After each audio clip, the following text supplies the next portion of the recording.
Okay, so are you ready to dive into a case that, I mean, it's been over 15 years, and it's still one of those that just sends chills down your spine? Yeah, definitely. Yeah. And this one is about Lindsay Buziak. Yeah, a 24-year-old real estate agent from Victoria, British Columbia. Tragic. It really is. So February 2nd, 2008, Lindsay went to a house showing, just another day at work. Right. And she never came back. Never came home. And it's, what makes it so unsettling is that it just makes you think about just everyday safety. Yeah. You're doing your job, meeting clients, and then suddenly your life is just cut short. It's terrifying. Yeah, it's a chilling thought. It really is. So let's try and unpack what we know about this case. Yeah, let's get into it. So Lindsay got a call from a couple who wanted to see an expensive property. Okay. Which, seems pretty standard for a real estate agent, right? Right.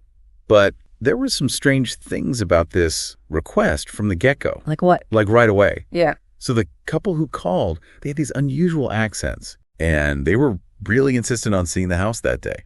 Interesting, like they were in a hurry or something. Yeah, it's almost like they were in a hurry, which looking back seems pretty suspicious. Yeah. And it gets even creepier. Oh, no.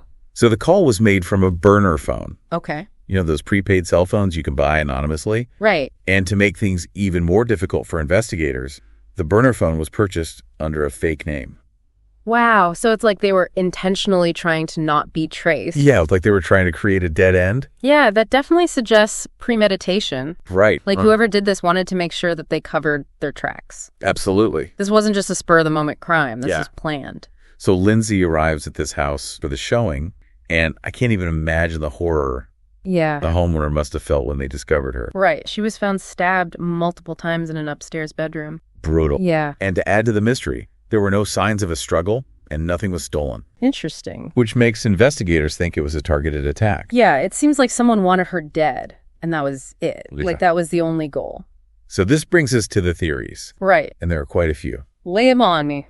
Okay, so one of the most prominent ones involves a potential link to a Mexican drug cartel. What? Yeah. So Lindsay had recently traveled to Mexico. Okay. And some rumors suggested she might have accidentally stumbled upon something connected to drug trafficking. Oh, wow. Which, drug cartels are ruthless. Yeah, they are. And they're known for silencing anyone they see as a threat. Absolutely, but with no evidence, though, right? Well, that's the thing. There's no hard evidence to back up this theory. Right. No direct link connecting Lindsay's murder to any cartel activity. That's true. But it's still a chilling thought. Yeah, absolutely. And then there's the scrutiny that fell on the people closest to Lindsay. Right, her inner circle. Exactly. So her boyfriend at the time, Jason Zalo, and her ex-boyfriend were both questioned. Jason was actually the first person to the scene after the homeowner found Lindsay. Oh, wow. He said he went looking for her when she wasn't answering her phone. So both men were thoroughly investigated. Right. But the police couldn't find any substantial evidence to tie either of them to the crime. Interesting. No clear motive, no smoking gun. So that leaves investigators with even more questions than answers. Exactly. And to make things even more difficult, the crime scene itself didn't offer many clues. You think they would have found something, though, right? With all the advancements in forensics. You would think. But in this case, there were no fingerprints. No DNA that could definitively place anyone at the scene. It's like the killer vanished. Into thin air. It's a puzzle that continues to haunt Lindsay's family to this day. Oh, I bet.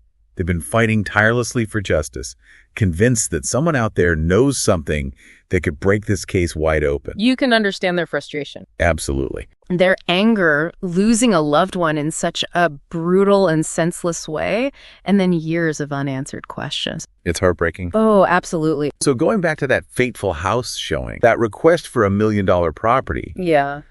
Could that have been the bait all along? Was the expensive home just a way to lure Lindsay to a secluded location where no one would hear her screams? It's a very chilling possibility. It really is. And this case really highlights how vulnerable real estate agents are. Yeah.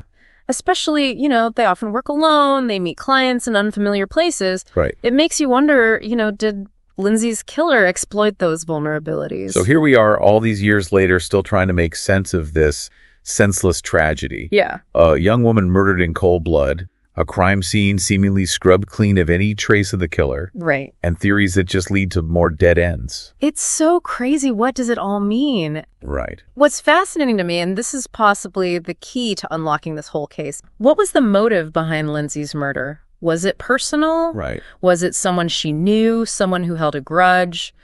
Was it professional jealousy? Or did those rumors about Mexico hold some truth? Right. Was she silenced because she knew too much, or was she just a victim in the wrong place at the wrong time? It's a haunting thought, isn't it?